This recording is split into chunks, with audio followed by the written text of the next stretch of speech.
So I'm very glad to begin this first session of the conference today, and I'm going to introduce Christopher Daly. Chris holds a PhD from Johns Hopkins University in 2023, and the topic of his thesis was the painting in Lucca in the late 15th century, a problem in artistic geography.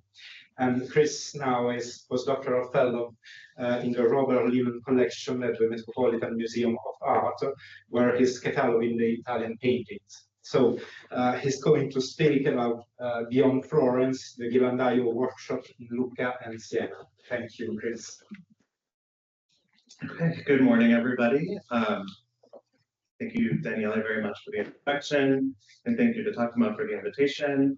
I'm very happy to be here, and I'm very much looking forward to the discussion on my presentation, which is sort of segmented into two parts. So thank you.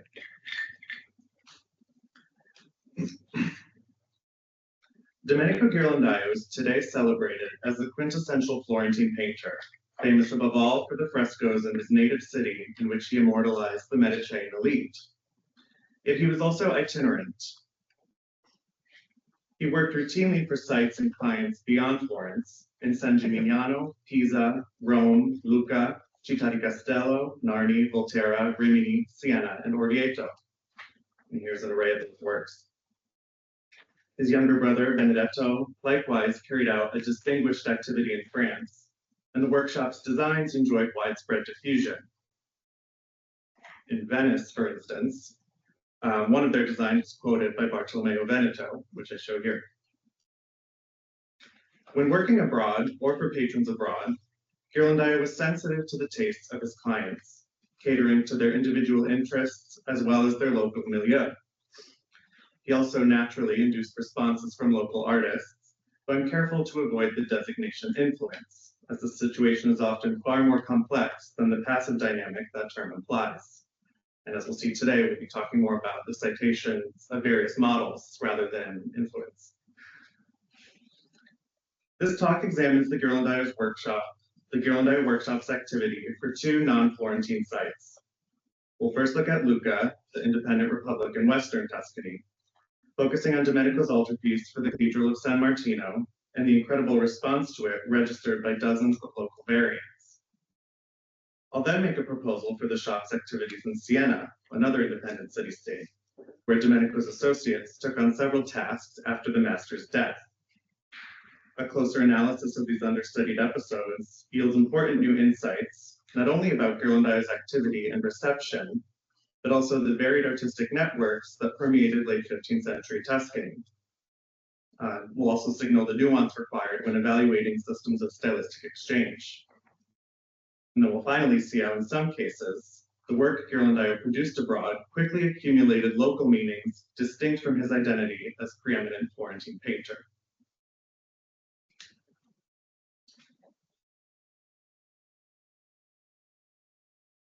We'll start with Domenico Ghirlandaio's altarpiece for Lucca Cathedral, painted in about 1479. Today, the work is installed in the sacristy of the cathedral, but it was painted for a chapel in the nave founded by two senior canons, Clemente Andrucci and Piero Spada. This chapel was dedicated to St. Peter in Chains and the conversion of St. Paul, and both of these episodes appear in the predella, which Ghirlandaio subcontracted to his routine associate, Bartolomeo di Giovanni. Scholarship on Ghirlandaio has devoted little attention to this altarpiece. In contrast, scholarship on Lucchese art has always considered the altarpiece one of the most significant works of art in the territory.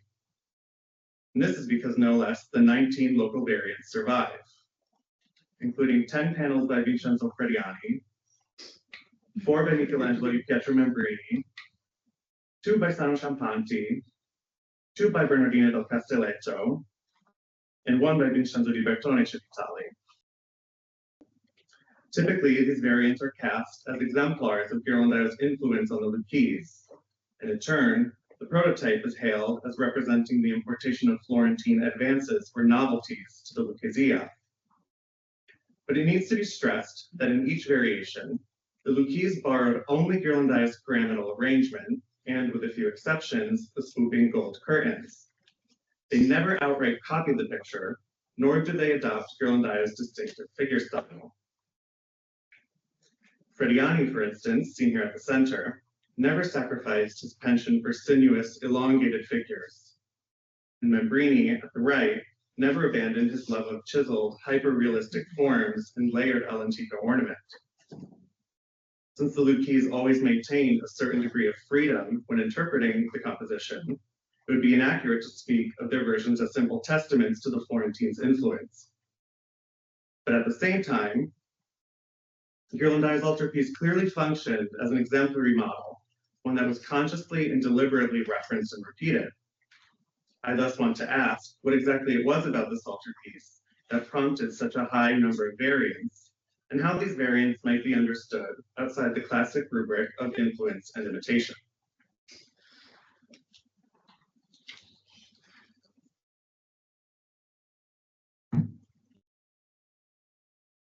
To answer this question, I want to first turn to the altarpiece's most striking and distinctive feature, the pair of fictive gold curtains that appear as if fastened to the upper border of the panel. While this device has Florentine precedents, for example in these two works by Angelico and Cosimo Rosselli, Ghirlandaio's curtains have an overwhelming presence. They block out the majority of the background and leave only two slivers of landscape visible beyond the Virgin's throne. Moreover, they are rendered in an abstracted technique in broad expanses of gold leaf that appear to have been burnished but not tooled, ensuring a high degree of reflectivity and only the slightest suggestion of volume. As you can see in this photo without flash, in the cathedral's dimly lit interior, the curtains would have been the most visible part of the painting, their conspicuousness making them the protagonists of the composition. The significance of the curtains is confirmed by their occurrence in 14 of the 19 known variants. And in fact, in at least one of these versions, their repetition was expressly requested. When Vincenzo Civitali agreed to paint his altarpiece for the suburban church of San Piero a Vico, here at the right, his patrons, that church's operai, or board of works, specifically asked that he include, quote, a curtain of gold in the manner of and similar to the image in the panel of St. Peter Apostle in the Church of San Martino, which is Ghirlandaio's altarpiece. While modo et forma clauses were relatively common in the period, they rarely single out individual accessory elements. The implication here is that the curtains were a distinguishing feature of the altarpiece, which was crucial for Vincenzo Civitali to say. In a recent study dedicated to Ghirlandaio's altarpiece, Sarah Mallet-Cadigan has argued that the curtains refer to the practices of veiling and unveiling that occurred at the cathedral at the chapel of the famous Vera icon and relic, the Volto Santo. While the motif certainly descends from these traditions, the striking presence of the curtains and their extravagant rendering in gold, both on the Ghirlandaio and the variants, might also be understood as a nod to the silk industry, for which Lucca was famous since at least the 12th century. This is a possibility that has already been alluded to in passing by both Sarah Cadigan and Riccardo Massali. The key to Lucca's economic prosperity and its social and political stability, the production of silk, or more broadly luxury textiles, was a major component of the Republic's self-fashioning on the world stage. References to it are profuse in works produced during the city's early artistic flowerings, such as the First Republic of the late Trecento, or Paolo Guinigi's despotic rule of about 1400 to 30. In the second half of the 15th century, the industry was newly thriving after the decades of decline that followed Guinigi's deposal. Its mid-Quattrocento revival was in large part responsible for the renewed widespread artistic patronage throughout the territory, and especially at the cathedral.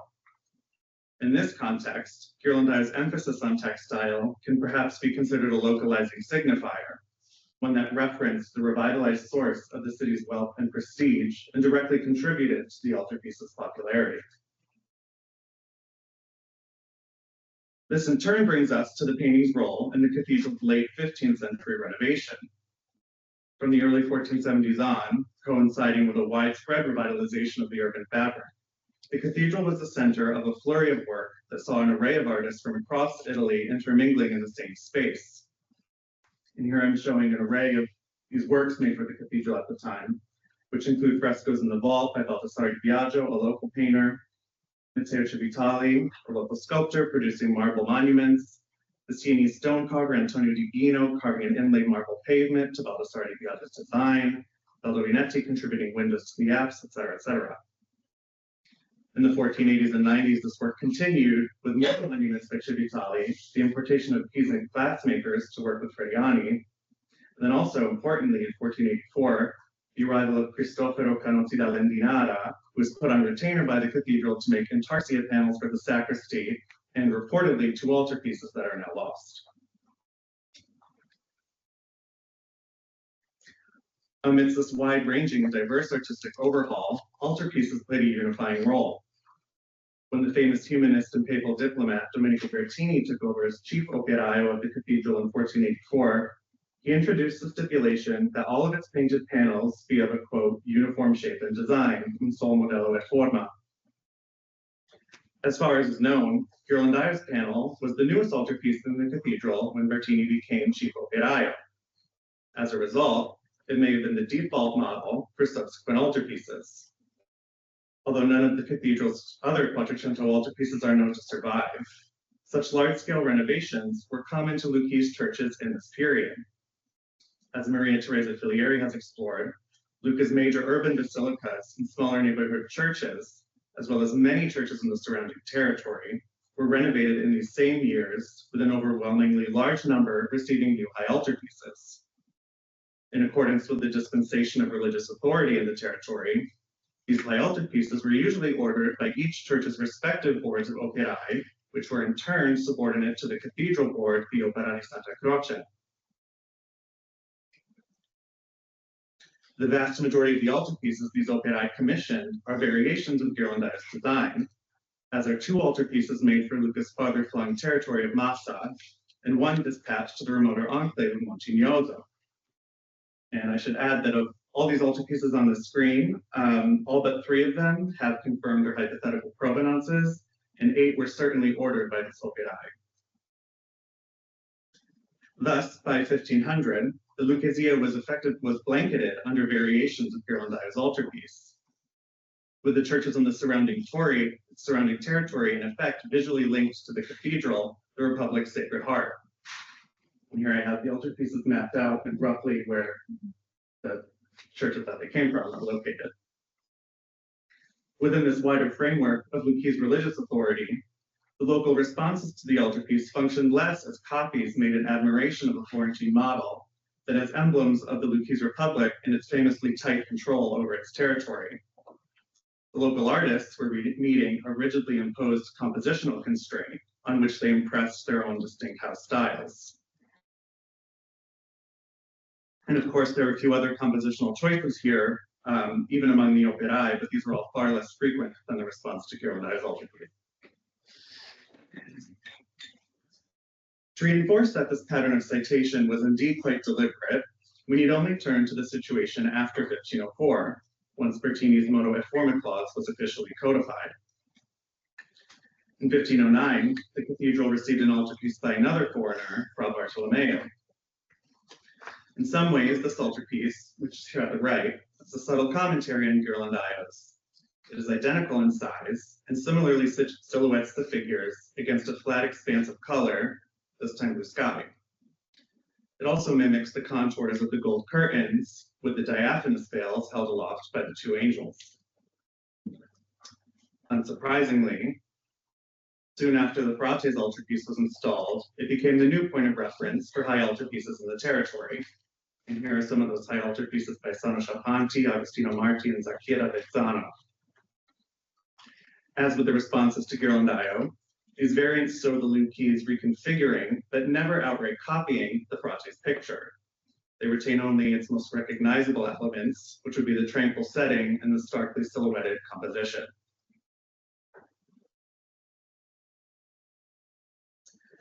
A final point about Ghirlandaio's altarpiece: the dedication of its chapel to St. Peter in Chains and the conversion of St. Paul may further help to explain how and why the painting became such a significant civic reference point. Jeffrey Nuttall has suggested that the first dedication to Peter in Chains may have been in honor of Pope Julius II della Rovere, whose family church in Rome bore the same dedication to San Pietro in Vincoli. It is certainly plausible that the chapel in Lucca sought to honor the Republic's ties to the papal court, given that many local clerics and humanists, including Domenico Bertini, doubled as apostolic employees. We should also remember that the chapel was patronized by two priests, one of whom, Pietro Spada, belonged to a family that eventually married into the Franciotti, a Lucchese merchant clan who were eventually elected to papal offices of their own. It is also likely that Ghirlandaio himself was chosen for this job because of his work in the Vatican Palace, that is, because of his associations with papal Rome rather than Florence. In 1476, he and his brother David were painting murals at the Latin Library at the Vatican, bringing them into contact with, among others, Chief Operaio in Lucca, Domenico Bertini. So, in exalting Lucca's ties to the papacy, this chapel's dedication would add another layer of meaning to the altarpiece, would further explain the proliferation of variants, which demarcated and honored the reach of Lucca's authority more than they exalted their artistic model simply for the sake of its Florentine pedigree.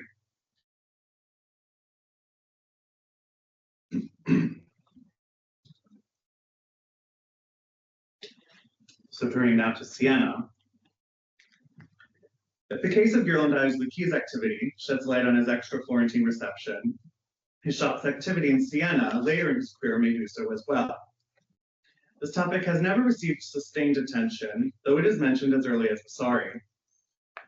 In his Life of Domenico, Vasari wrote that, quote, being summoned to Siena through the agency of the magnificent Lorenzo de' Medici, he undertook to adorn the facade of the Duomo with mosaics, but being overtaken by death, he left this project unfinished. Vasari continued to know, in an apartment of the Palace of the Spanocchi in Siena, Domenico and Bastiano Mainardi, his associate, together painted many scenes in tempera with little figures. He lastly alluded to additional work, writing that Domenico was about to put his hand to some very great works in both Pisa and Siena before he died in 1494.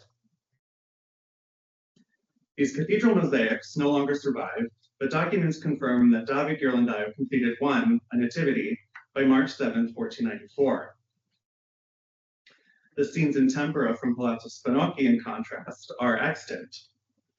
In 2005, they were identified with these two Spalliera panels by Bartolomeo di Giovanni, the shop's routine associate.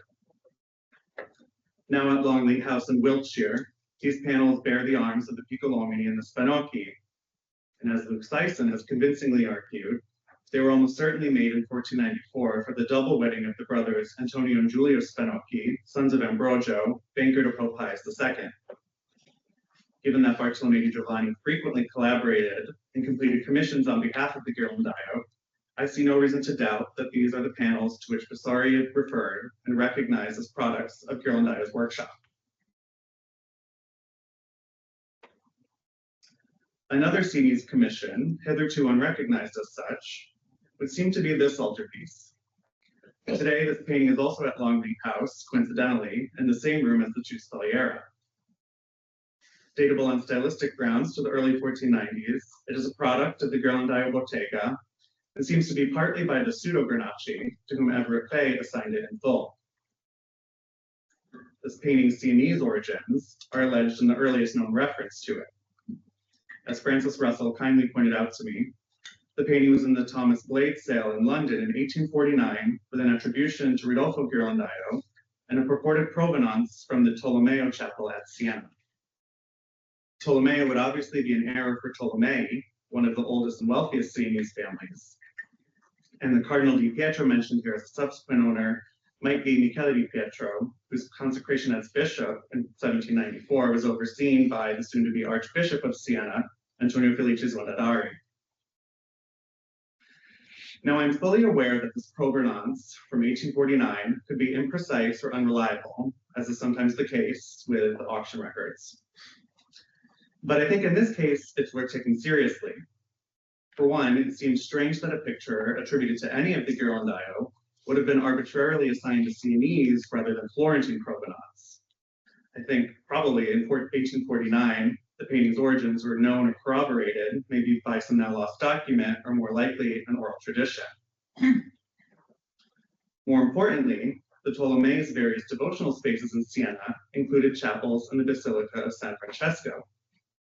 Such an origin could certainly justify the altarpiece's iconography, which includes two Franciscan saints, Bernardino and Francis, and an Immaculate inscription. On the architecture is written Tota pulchra essenica mea, which is from the Song of Songs, and the Franciscans were invested in promoting the cult of Immaculate Conception.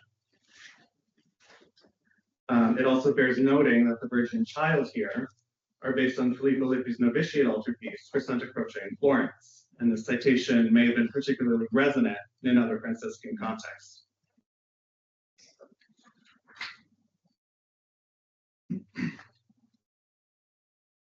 Unfortunately, San Francesco's Renaissance interior is difficult to reconstruct.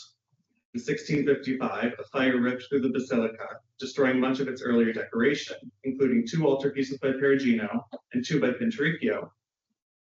Apostolic visits compiled before the fire in 1565 and 1625 do not mention anything immediately identifiable with the Longley altarpiece, but their silence might only indicate that by that date, the painting had been moved. A 15th century document is a bit more intriguing.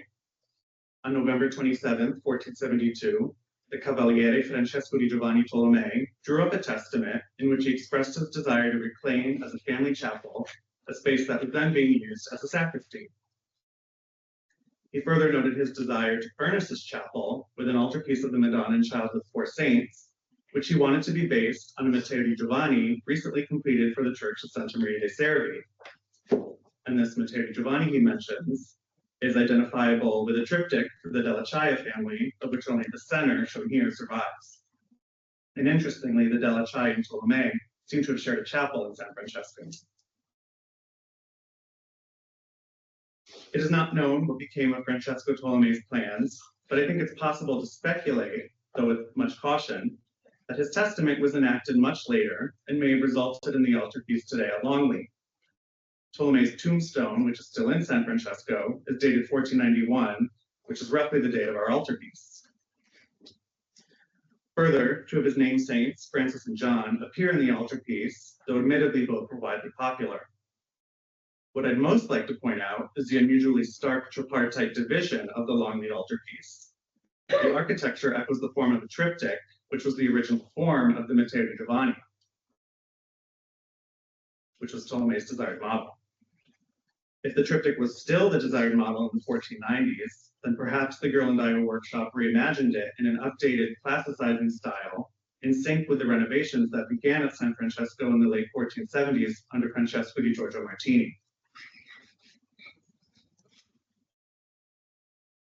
The all'antica elements of this painting surely would have been in step with Siena's broader artistic culture in the 1490s.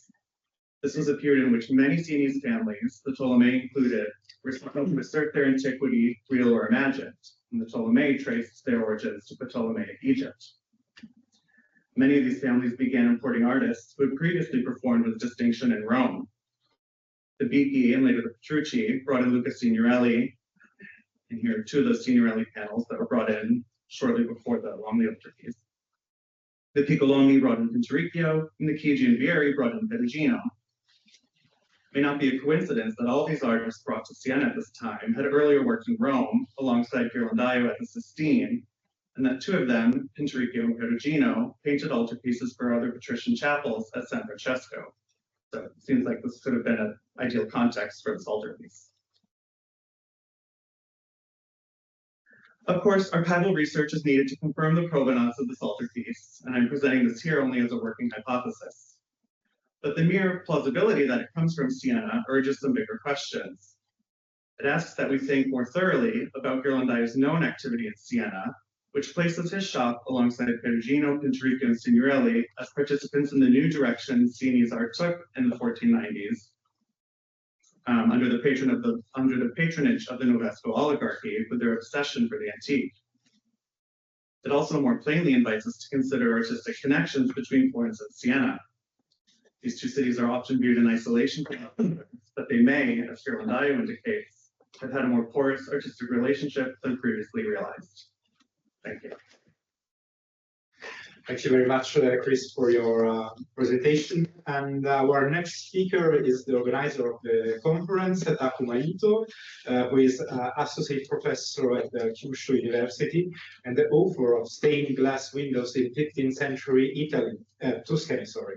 His research focuses on the material variety of 15th century art, and he has published significant studies on Florentine painters, including the Ghirlandaio brothers. He's currently preparing a book that offers a detailed analysis of Florentine painting from the 15th to the early 16th century. And he has collaborated on several exhibitions on Italian art in Japan. So please, Takuma, you're going to speak about Ghirlandaio competing with Nederlandish painting. Okay, thank you for your introduction, Daniele. Let me start. Let me begin with painting that many of you know very well, Ghirlandaio's Adoration of the Shepherds in the Sassetti Chapel. It was created in the direct response to Hugo van der Hoe's Ordinary Otapies, which had just arrived in Florence in 1483. This was one of the high points in Florence painters' engagement with Nederlandish art. The two works, however, differ in important ways. Van der Hoes created a scene dense with atmosphere, full of shadows and depths. Ghirlandaio, by contrast, produced something bright and crystalline, every figure distinct, every object sharply visible. Ghirlandaio was one of the most attentive observers of Nederlandish art, yet he never simply followed the path. From a technical point of view, he stayed with tempera instead of oil, using it to bring out clarity of tone and sharp contours.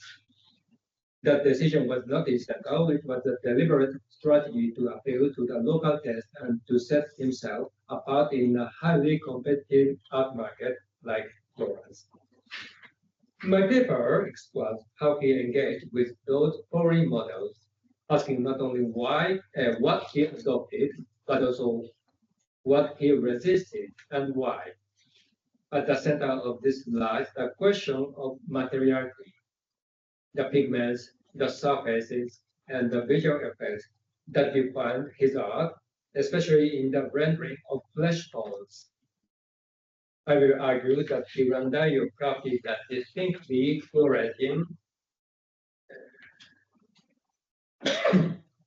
response to northern refinements rooted in the city's own material culture, as he balanced new approaches with established practices. Let me turn to my first case, the Madonna and Child, now in the Louvre Museum.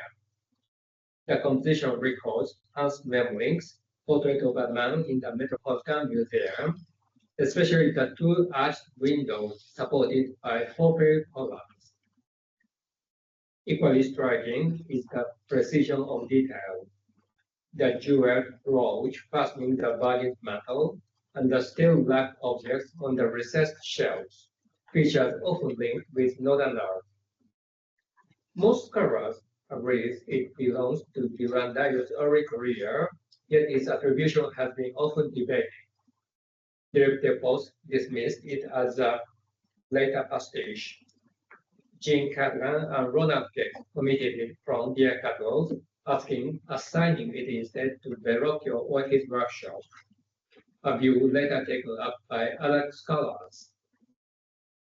I realized that attribution debates are not the most common focus in a conference at NIKI, yet in this case, the question of authorship is inseparable from the technical issue, and it helps us grasp how Ghirlandaio positioned himself in relation to Nederlandish painting.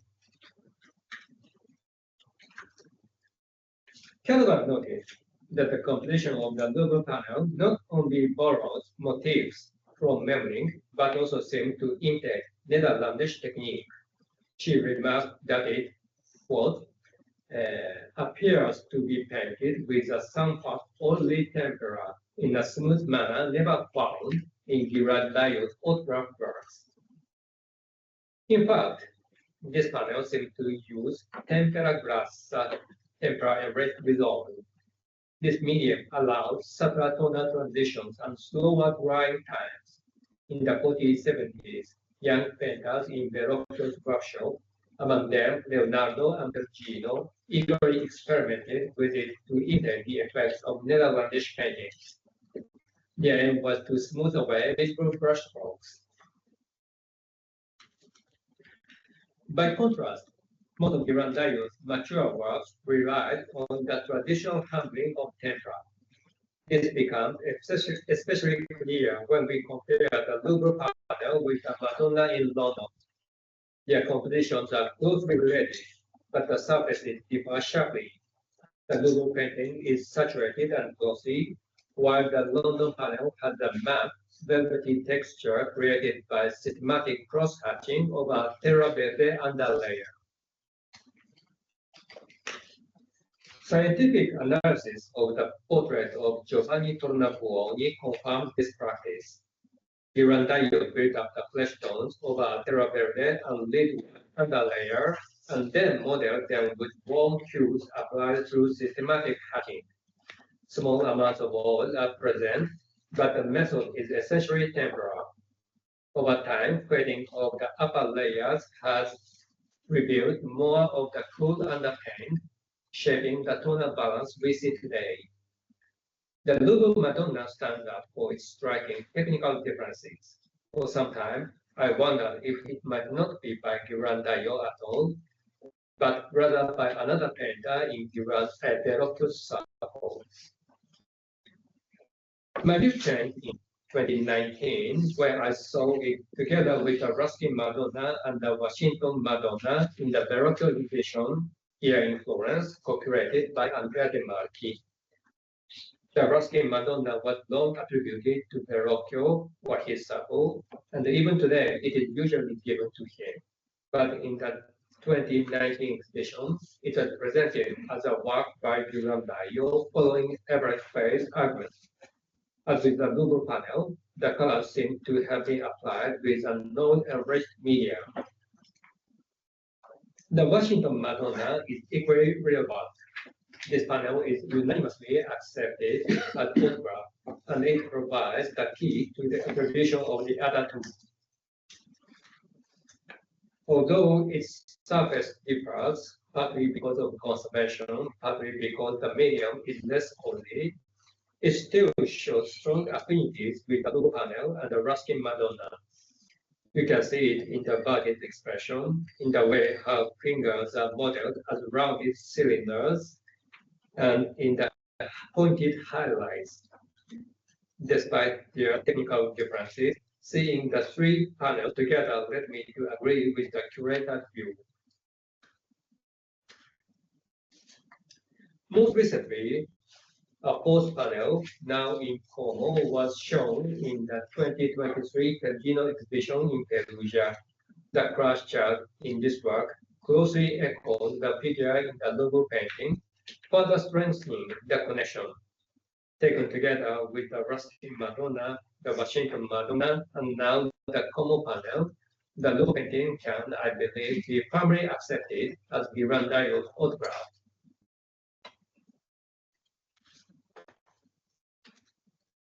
The confirmation of the Louvre panel's attribution brings us to an important question. Why was Ghirlandaio testing such different surface effects? In the Louvre painting, enriched with oil, the surface is smooth and glossy. In others, like the London Madonna, the effect is made matte and velvety, created through tempera. Most of his mature painting relied on this second method, and it became the defining feature of his later style. What he showed through this method of tempera is clear in his Man of Sorrows in Philadelphia, a fresco copy of Memling's panel now in Genoa. Here, Ghirlandaio used tempera with fine, controlled brush work to minimize surface texture and to create a luminous layered effect. The result is close to the portrait of Giovanna Tornabuoni and strongly suggests the use of a terra verde underlayer. This case shows how Ghirlandaio aimed to reproduce the visual effects of Netherlandish oil painting, yet by means of tempera. In 15th century Florence, oil was never just another medium. It was not entirely new. Cennino Cennini had described its use, and painters sometimes mixed it with tempera, but the refined technique of Netherlandish painting was considered something quite distinct. Inventors therefore took care to know when the work was colorita a olio, colored in oil. A famous entry in Lorenzo de' Medici's Portsmouth inventory, for example, recalls, quote, a small panel from Flanders by Master Giovanni of Bruges, painted in oil. Such records underscore the prestige of northern painting and explain why Florentine artists were so eager to experiment with oil. Ghirlandaio, however, chose another path. In some early works, such as the Louvre Madonna, he directly imitated the material qualities of oil. This phase of experimentation seems limited to his use when he and his peers in Verrocchio circle were testing northern methods. He soon abandoned it. In his mature works, he sought instead to emulate the effects of oil through the traditional medium of tempera. This method became the hallmark of his mature style and was faithfully maintained in his workshop. One of his pupils, Michelangelo, adopted it in his early work. The unfinished Manchester Madonna reveals the terra verde underlayer, showing that continuity with his master's practice. Ghirlandaio's shift away from old techniques is paralleled by his approach to mural painting. His early frescoes in Tatti, the Madonna of Mercy, and the Pietà show a marked sensibility to tonal gradation and saturated color, with certain passages executed as secco, that is, on dry plaster. A secco painting attracted particular interest in Florence during the mid-15th century. Artists such as Domenico Ghirlandaio and Alesso Bartonetti experimented with oil-based media on walls to achieve vivid, luminous effects. Many of these works have not survived since a secco is inherently fragile. A rare example, Bartonetti's Adoration of the Child, still showed remarkable sensibility to surface quality. By contrast, Ghirlandaio increasingly limited the use of a secco in his later phase. The change is already evident in the death of Saint Pina at San Gimignano, painted a few years later, where a secco appears only in minor details. The fabric covering the pier is richly decorated, but the surrounding tones are fresher and more subdued, emphasizing the quality of both fresco.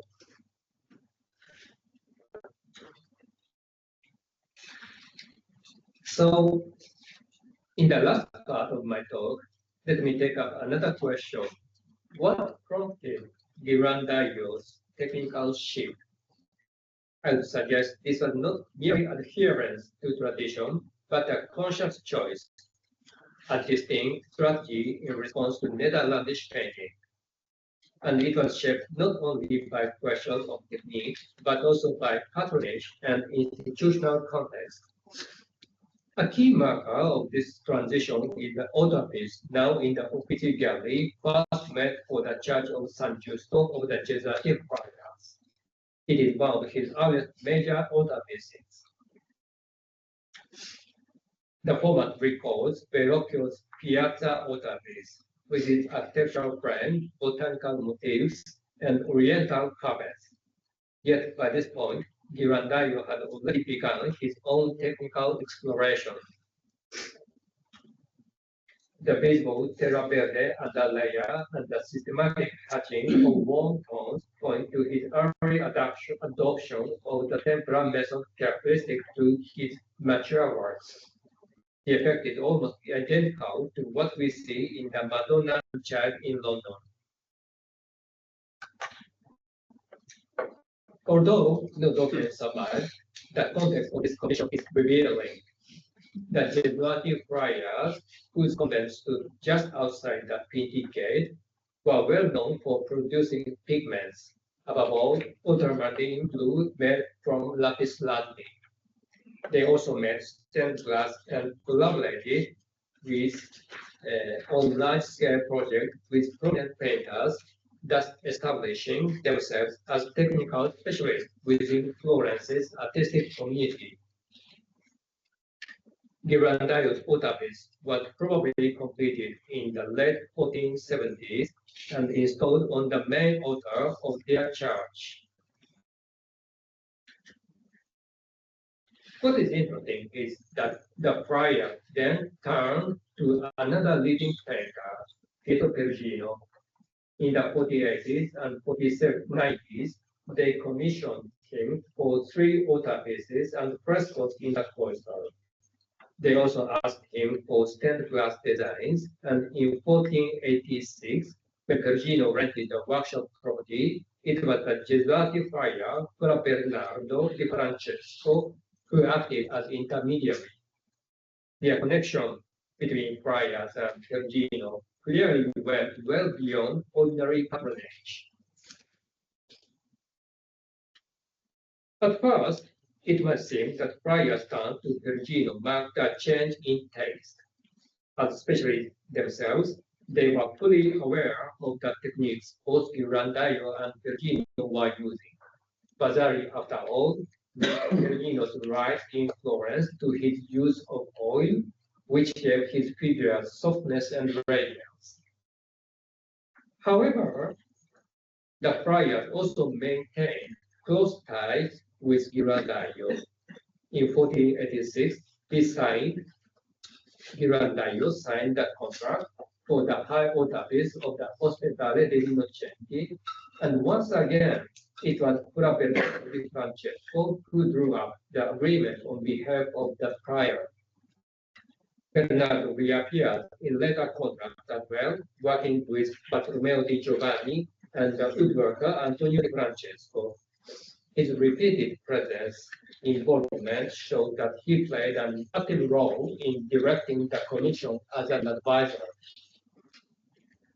Fra Bernardo was not only a friar, but also an active figure in artistic affairs, serving as camerlengo of the Jesuiti until his death in 1492. His presence in these projects shows that the Jesuiti were not passive patrons. They were well informed about artistic techniques and receptive to different approaches. By supporting both Ghirlandaio and Perugino, they signaled their endorsement and perhaps even their encouragement of the strategies pursued by Florence leading painters. The Innocenti case offers another parallel with the Jesuiti commissions. In 1493, only a few years later, one of the side authors received a new panel by Piero di Cosimo. Like his other panel painting, it shows a smooth, oil-like surface and deep atmospheric shading.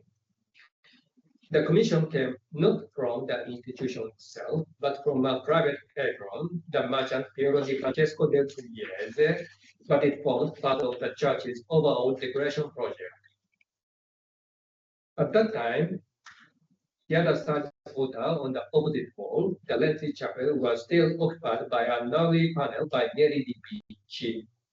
Recently, Chiara Capoli and Donald Cooper have suggested that there may have been a plan to replace Neri's panel with Perugino's lamentation over the dead Christ, then in the convent of Church of the Santa Chiara. The plan was never carried out, but if it had been, the result would have been a central tempera altarpiece by Ghirlandaio, flanked by 2 oil panels on the side altars. the patrons were different, the arrangement of the Innocenti closely echoed that of San Giusto of the Gesuati. There, the main altar was first furnished with Ghirlandaio's tempera panel, while the side altars were later supplied with old paintings by Perugino. This parallel suggests that patrons and friars deliberately placed different techniques side by side, tempera at the main altar, all on the side altars. The coexistence of these media and the active role of figures like Ora Bernardo show how Florentine patrons explored new possibilities in painting while still preserving continuity with tradition. Another factor in the continued use of tempera may have been concerns about durability. Today, we know that oil paint can last for centuries, but in the late 15th century, its stability was far from certain. Ghirlandaio's early experiment with oil-based media on panel coincided with similar trials in mural painting, and those trials soon revealed serious conservation problems. Vasari, for example, recounts several cases of rapid deterioration, most famously Leonardo's Last Supper, but also works in Florence, such as Bartolomeu's frescoes in the Gianniati Chapel at Santa Trinita.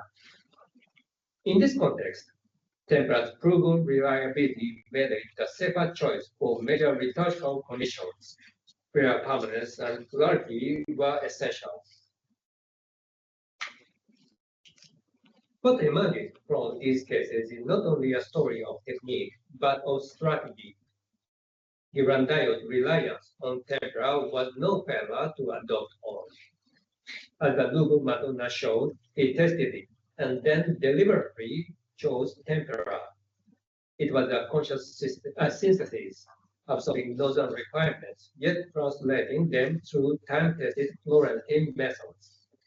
This choice also suited the expectations of his patrons, as we saw with the Gesuati friars and with the Ospedale dei Innocenti, and it helped secure his standing among Florentine painters. Seen in this light, Ghirlandaio was more than a representative of tradition. He was an active agent of material practice, keenly aware of foreign models, weighing their potential and situating them within the framework of local patronage. And this connects directly to the theme of our conference. Artistic mobility of objects, techniques, and ideas did not simply flow through Florence. It was imported, filtered, reworked, and locally integrated. That very process of adaptation gave Florentine painting its stability and also its capacity to respond to a wider world. Thank you. The third speaker of this morning is Alexandre Vico Martori, who specializes in Botticelli's Spalliere, Renaissance furniture, and the reception of Italian painting in Hispanic kingdoms. He completed his PhD jointly at the University of Girona and the Kunsthistorisches Institute in Florence, and he has since held a Margherita Salas Fellowship at the Biblioteca Herziana in Rome, as well as a joint Tatti, Museo Nacional del Prado Fellowship at Villa Tatti in Florence. And today he's going to speak about Botticelli for Queen Isabel I of Castile, the unexpected case of the painting with the Agony in the garden. Please. Thank you so much for the introduction, Daniele.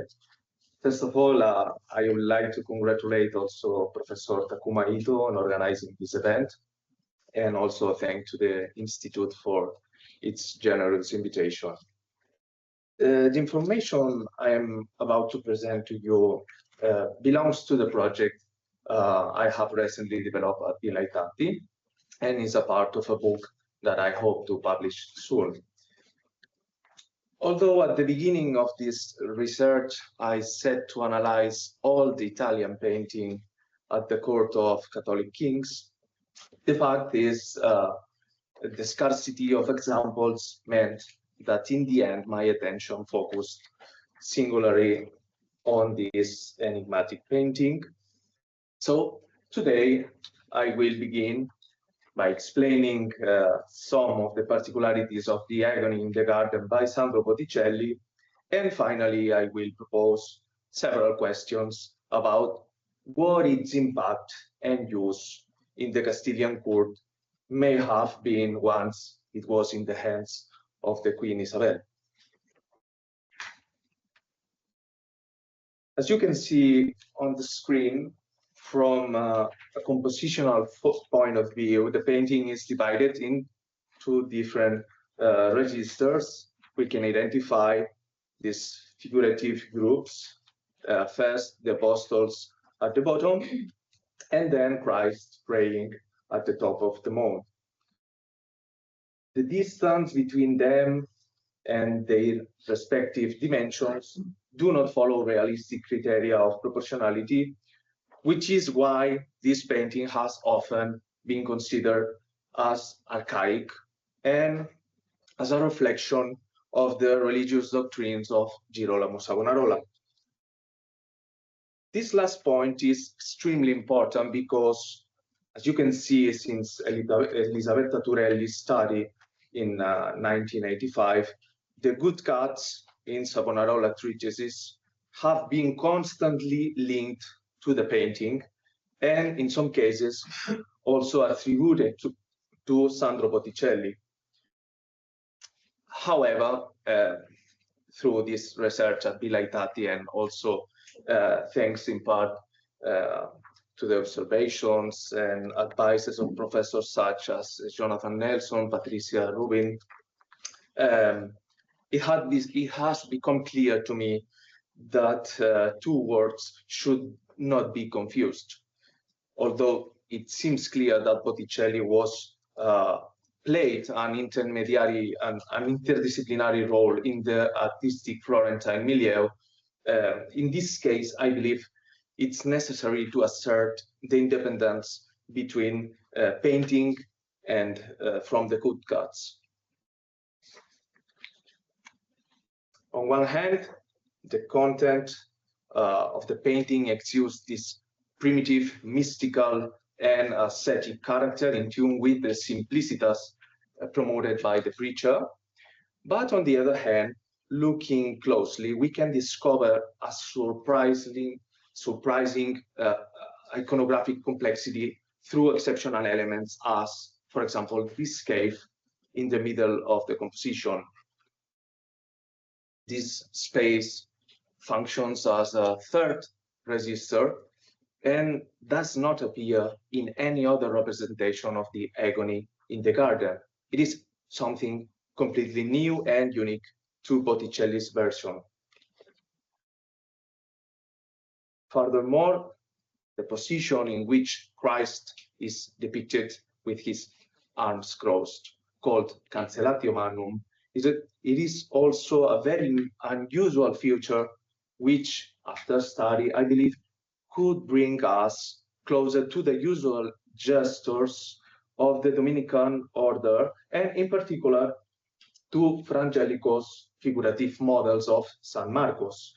In fact, the inspiration that Botticelli may have drawn from Angelico's paintings is a fascinating topic that Professor Gerardo Di Simone explained to me recently, and that is well worth considering here. Unfortunately, I don't have time to dwell on all the iconographic exceptions hidden in this fascinating painting. However, the important thing to note is that they all provide useful clues that reveal the significant religious education of both the painter and the patron. Regarding the patron, several years ago, Spanish historiography considered that the painting was commissioned and created ex professo for the Queen Isabel I of Castile. However, in recent years, this hypothesis has been refuted by many experts, and it seems more logical that the painting was originally commissioned by an individual from Florence, whose identity is still unknown. The small format of the work easy to transport as an object of personal devotion, fits perfectly with the domestic Tuscan typology called, so-called, call me the camera.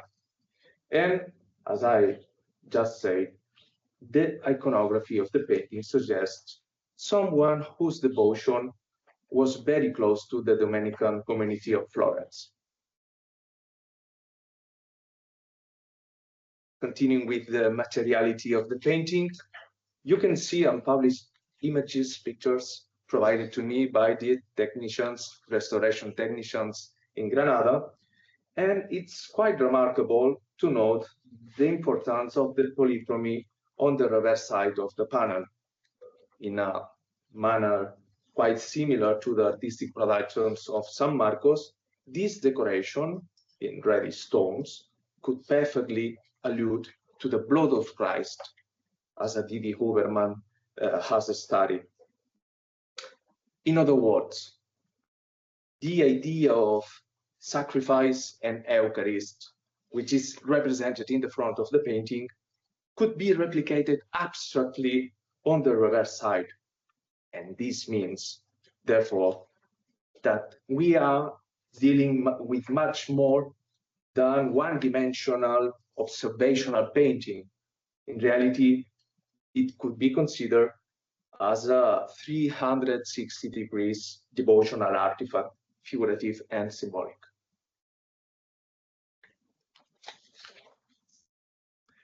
Let's move to the transfer to Spain. The document that you can see on the screen is the first and the only one preserved archive reference to the painting of the Agony in the Garden. It is an inventory written after the death of the Queen Isabel, which identifies the painting in the city of Toro in 1505. As Professor Miguel Ángel Zarama pointed out, it is very common for descriptions of paintings belonging to the Catholic kings to be extremely brief, because for them were actually of very little value compared to, for example, the precious tapestries. And it is true that this sentence, the sentence we have here, only mentions the subject and the dimensions. I mean, otra tabla que está, la adoración del huerto que tiene de alto una vara escasa y de ancho 2 tercias. But the rest of the document contains important details that confirm that Botticelli's painting was different from the other paintings. The most obvious detail is that, unlike the many other items that had numerical price, the Agony in the Garden included the specification to be sent to Granada. That is, it was not for sale, and it was decided that should be sent to the place where the dynastic pantheon was being viewed. It is the Royal Chapel in Granada. Considering that the painting dates from the late 11th century, it can be deduced that it arrived in Spain within the time frame of 5 or 6 years at most. Someone whose identity is also unknown, or perhaps the owner himself acted as an intermediary to deliver it to the Queen. The historiographical positions can be divided into 2 directions. Those who believe that the link could have been a Castilian ambassador, such as names Íñigo López de Mendoza, Francisco de Rojas, and Garcilaso de Vega. And those who point instead to Italian individuals connected to the Spanish monarchy.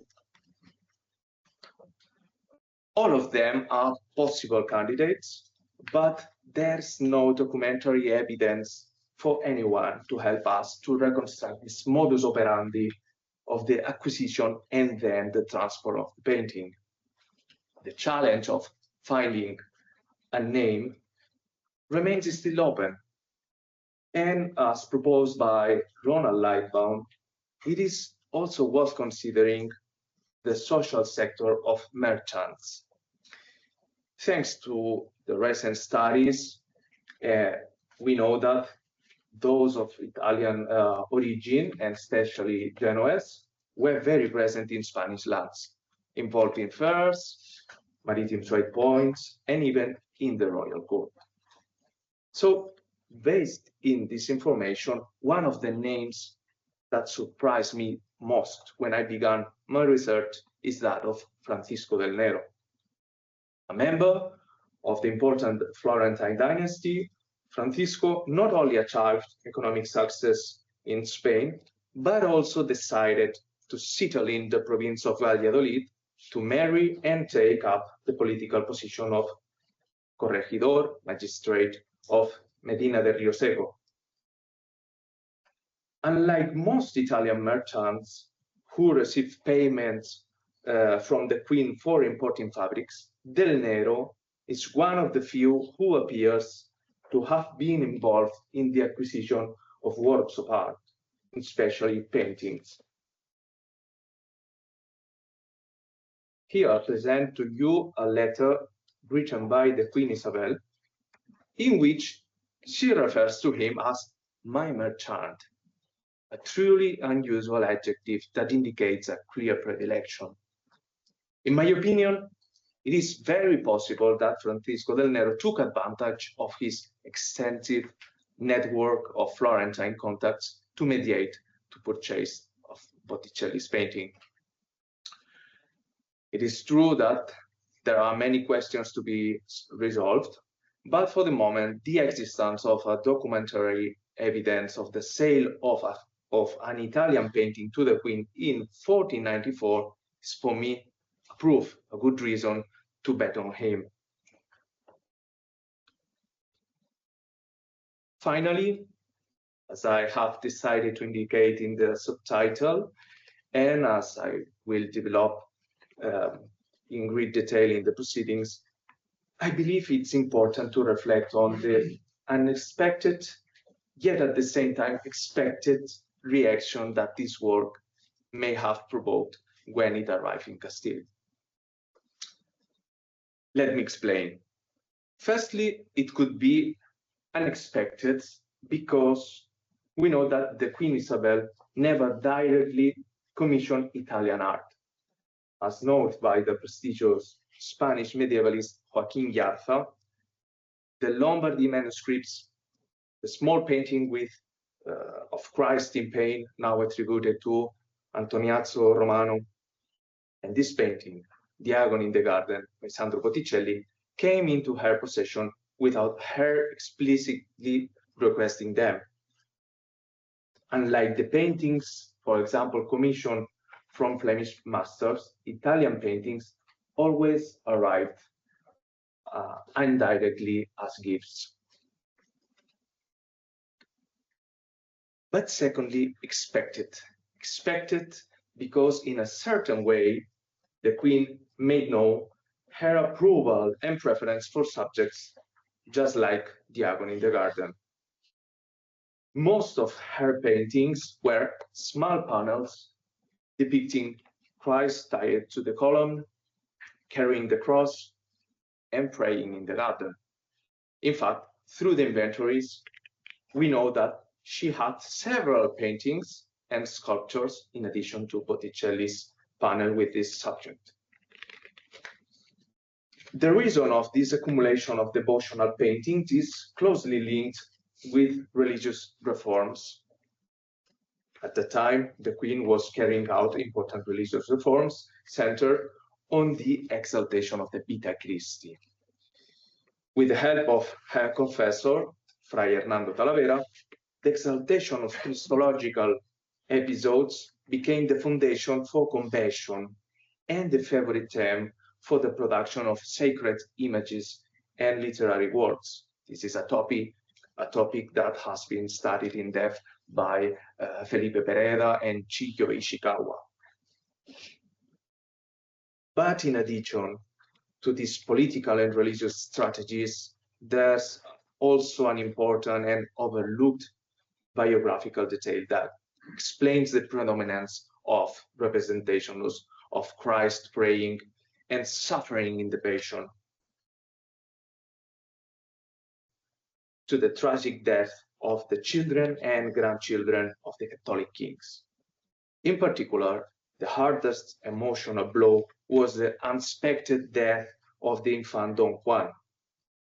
As the first and only male heir, he was not only going to inherit the two unified kingdoms of Castile and Aragon from his parents, but also destined to continue the leadership of the newly reconquered Christendom. Within Isabel's royal rhetoric, Juan's birth was compared to the birth of Christ.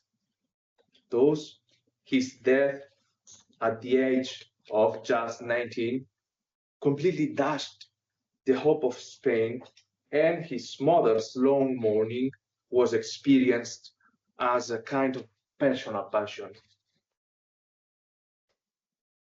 Consequently, family losses elevated Isabel to the status of Mater Dolorosa, and from then on, the court of Isabel leaned toward a religiosity of pain and meditation.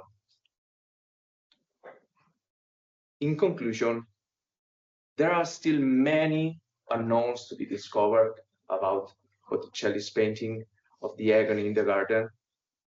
A few years ago, the main concern was identifying the original patron, but currently the scientific community agrees that would be even more useful to discover who was the responsible for bringing it to Isabel.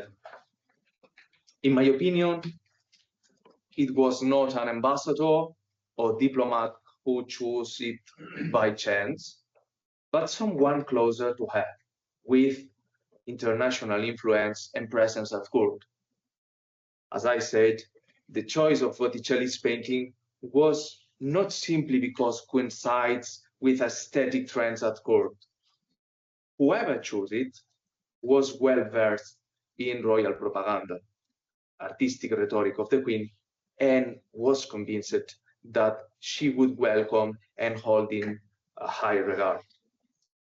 The success and accuracy of that gift, or maybe a sale, were such that the Catholic kings decided to treasure it in the Royal Chapel of Granada, the place where it remains today after more than 5 centuries. Thank you so much for your attention.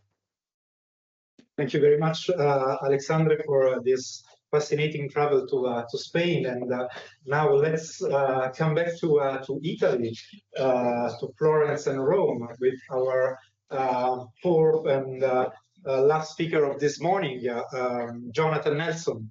Jonathan is teaching professor at Syracuse University in Florence and research associate at the Harvard Kennedy School.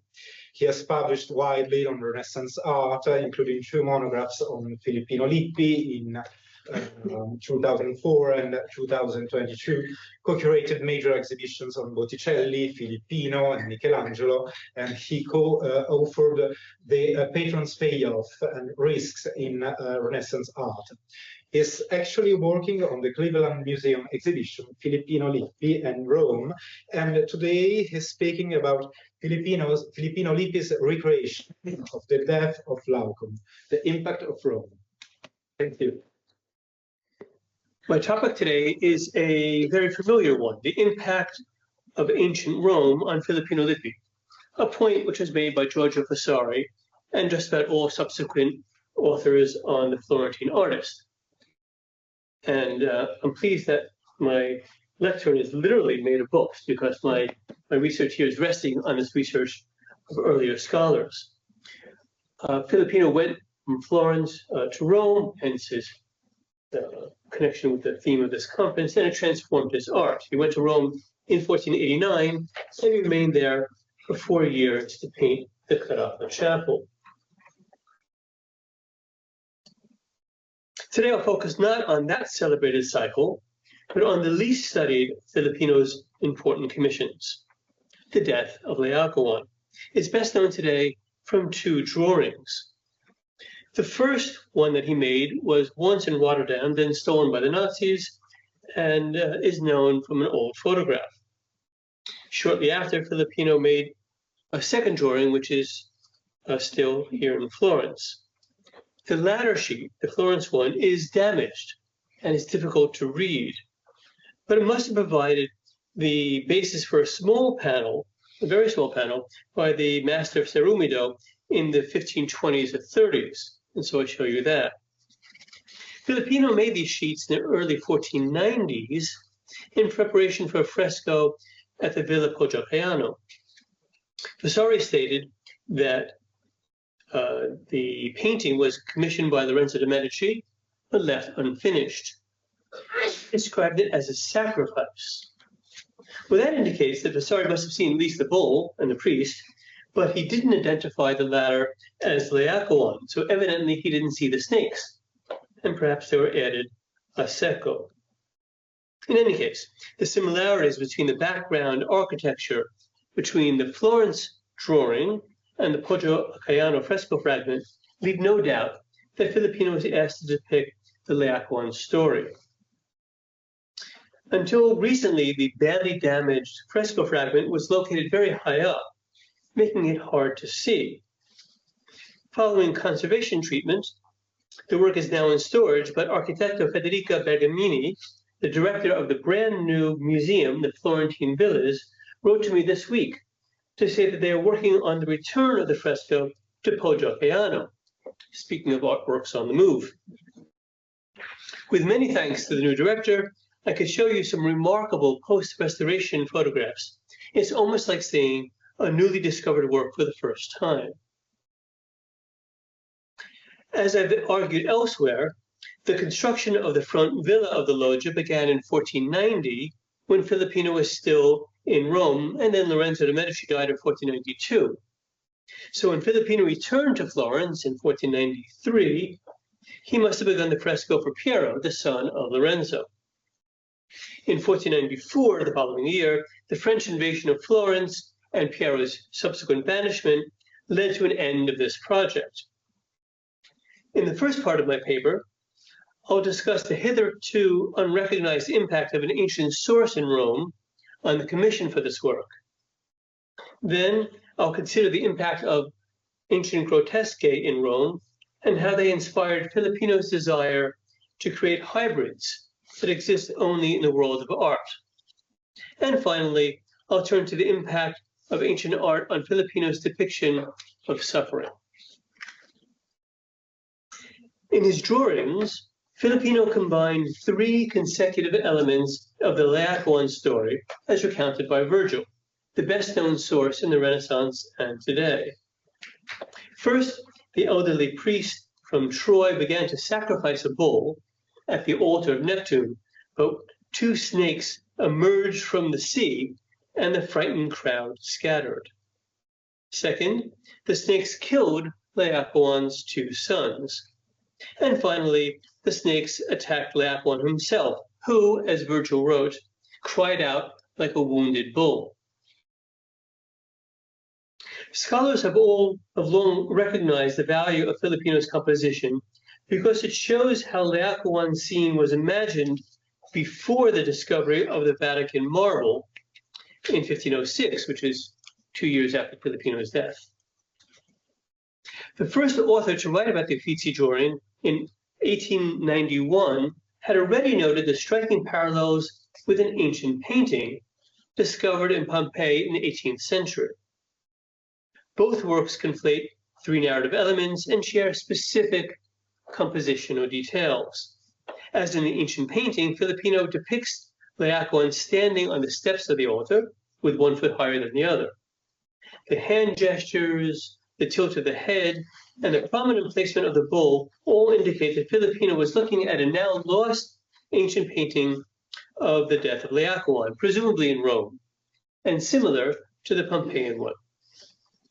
On this point, all modern scholars agree, classicists, Filipino specialists, and other art historians. But we have all overlooked one fundamental question. Aside from these borrowings, what was the impact of an ancient Laocoon painting in Rome? The answer might help resolve the often debated question as to why the villa owner, either Lorenzo de' Medici or his son Piero, wanted a fresco with this particular story. My first suggestion today was that the discovery of the ancient Laocoon painting in Rome led the Medici leader to request this subject. We know from letters that Filippino kept Lorenzo informed about ancient works recently discovered in Rome. And so the painter might have told Lorenzo about the Roman painting of Laocoon. Perhaps Filippino even suggested the subject for Poggiocchiano. When Lorenzo and his architect Giuliano da Sangallo designed the first all'antica villa since antiquity, they drew inspiration from ancient Roman ruins and authors, most notably Vitruvius. As noted by Matthias Wiener, both Vitruvius and Petronius were recommended paintings about the Trojan War for a private home. So Lorenzo would have known that the death of Laocoon fresco would be most appropriate for his villa. But most scholars suggest that Filippino's fresco is made in competition with the ancient marble statue of the Laocoon, described by Pliny as at the palace of Titus. I now find this unconvincing. After all, the Medici did not commission a sculpture, but a painting, and the setting is not a palace. Still, there's an important connection between Filippino's fresco and the ancient statue. When the latter was discovered, we learn from Francesco da Sangallo that his father, Giuliano, immediately identified the ancient statue. Well, that shouldn't surprise us, because Giuliano knew the story well from the fresco project at Poggiocchiano. And thus, as noted by Wiener and Salvatore Settis, Filippino's death of Laocoon had an indirect but powerful impact on the fortuna and identification of the Vatican marble. As for the villa fresco, I propose that Filippino planned this work in competition with the ancient wall painting. The painting is in competition with the painting. Well, how could Filippino hope to surpass this ancient work? In three ways. He added an architectural setting, he adorned this with reliefs, and he augmented the emotional charge. Before he went to Rome, Filippino showed little interest in ancient buildings. In the Brancaccia Chapel, for example, he shows the crucifixion of St. Peter as taking place near the base of a pyramid, but that's all Filippino does to show that we're in Rome. When he arrived in that city, Filippino recreated ancient monuments for the triumph of St. Thomas in the Carapa Chapel. Here, he reconstructed ancient buildings, often with citations of works still in Rome. Similarly, in the death of Laocoon, Filippino created two buildings that evoke the grandeur of antiquity. These frame the action taking place in the foreground. The impact of Roman architecture on Filippino has been discussed elsewhere. But today I want to add one small point that could help date the Laocoon drawings. Here, Filippino followed some basic rules about ancient architecture, as discussed by Leon Battista Alberti. His treatise was first published in 1485, just before this.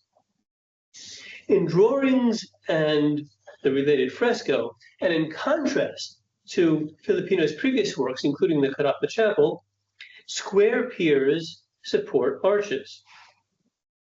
Moreover, columns support entablatures. In Filippino's paintings, this new rigor in supporting elements appears first in the death of Laocoon for Lorenzo's villa, where it decorates a loggia designed by Giuliano da Sangallo. The painter and architect certainly collaborated on this loggia, as you could see in the similarities between the supporting elements flanking the fresco. We can imagine the two of them discussing their shared interest in recreating the ancient world, especially since the antiquarianism and architectural logic found in Filippino's fresco recall Giuliano's drawn reconstruction of ancient Roman ruins. This suggests that the two Laocoon drawings post-date Filipinos' Roman sojourn, and were thus made in 1493 for Pierre de' Medici. The highly cultured student of Poliziano, often forgotten in modern historiography, may well have selected or approved the subject of Filipinos fresco.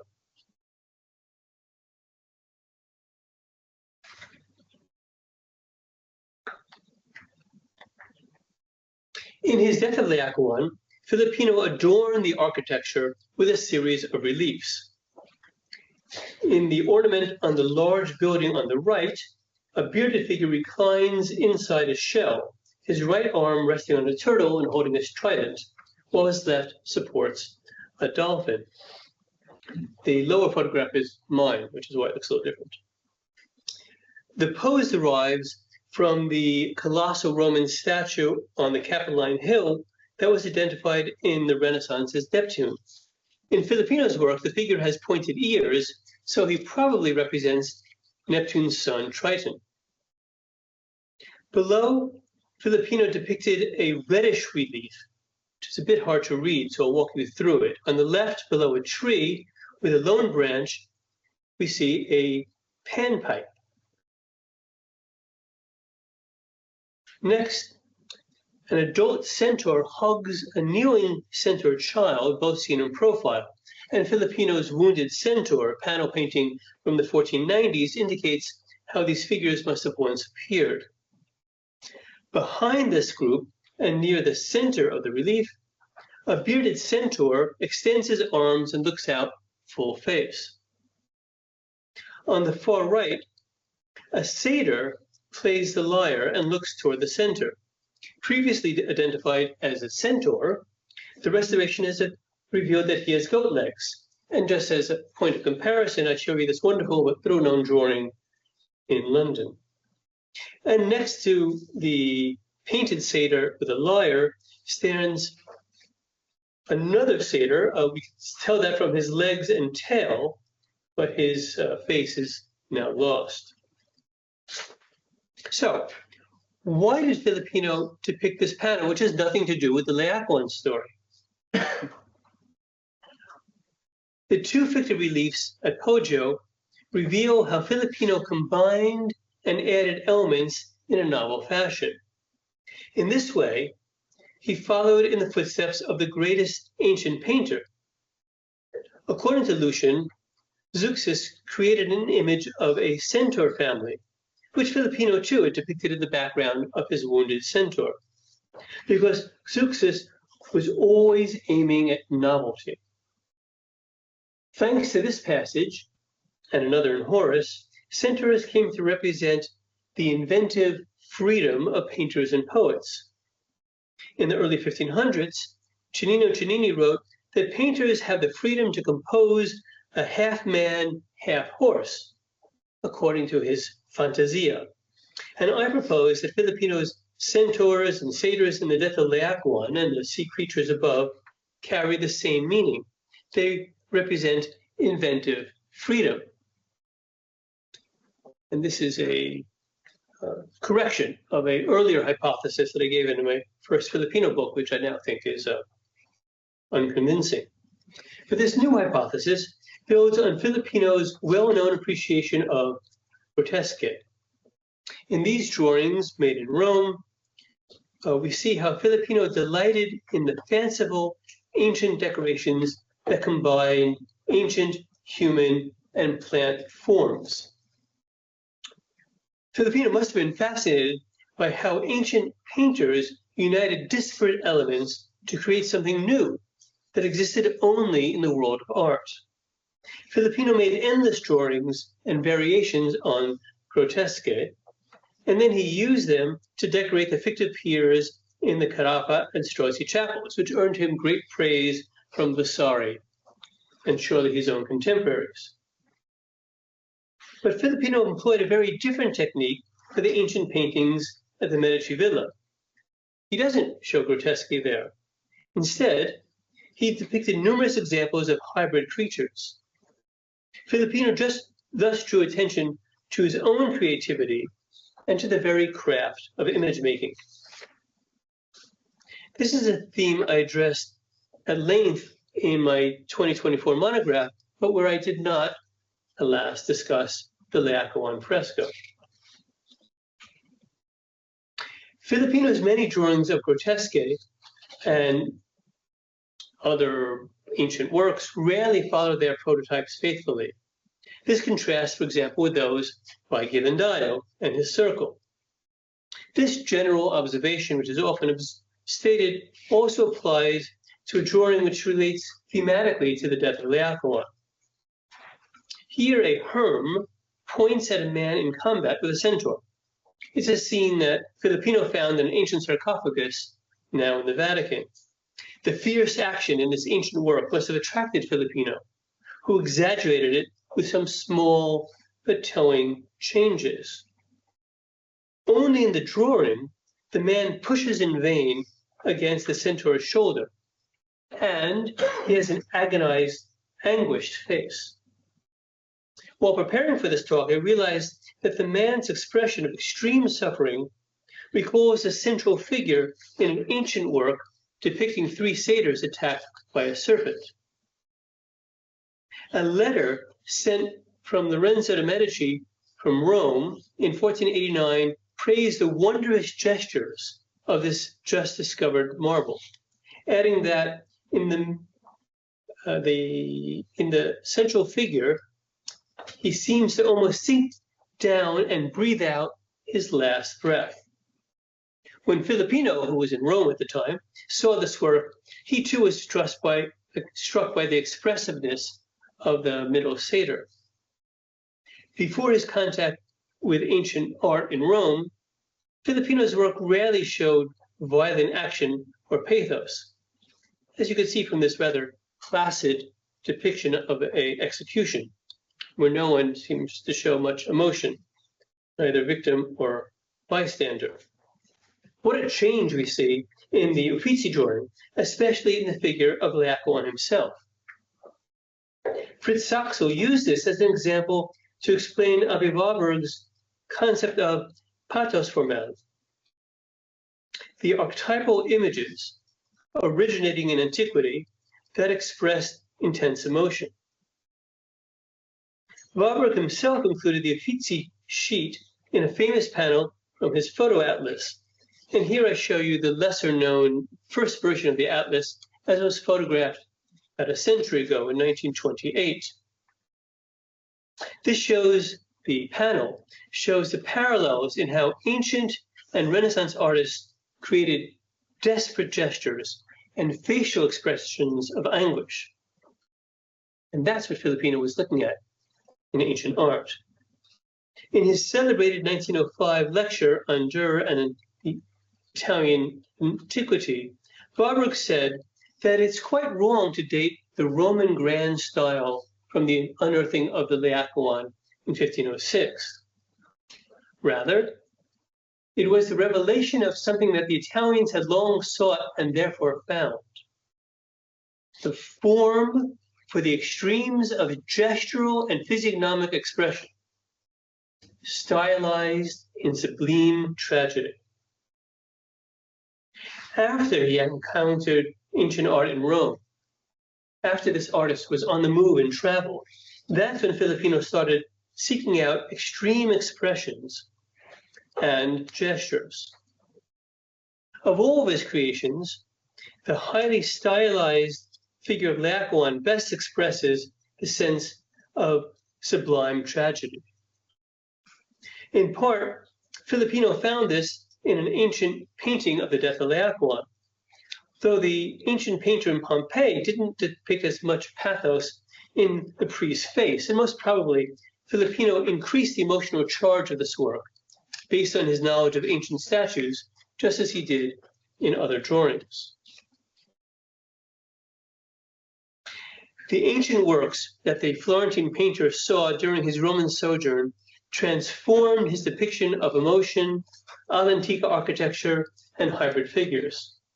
A Roman wall painting, I suggest, also inspired the commission at Poggiacchiano, and Filipino's desire to surpass it in ornament, inventiveness, and emotion. Thank you.